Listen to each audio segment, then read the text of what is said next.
So we are picking a gorilla, and we are doing a braised short rib in a nice red wine. Mm-hmm. We're going to cook that low and slow, probably with some carrots, potatoes, onions, the normal stuff.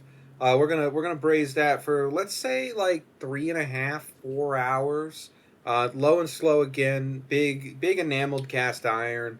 Once that comes out, we are obviously going to debone the meat. And then what we're going to have is kind of like a braised short rib stew. It kind of in the French style.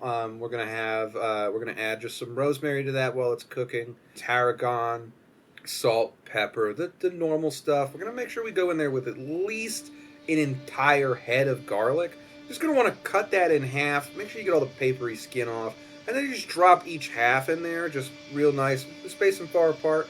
And that should really let all that flavor really soak in. And then once you're done with the cooking process, what you're going to want to do is get a nice crusty French bread. You're going to cut that in half, toast it lightly after brushing it in olive oil.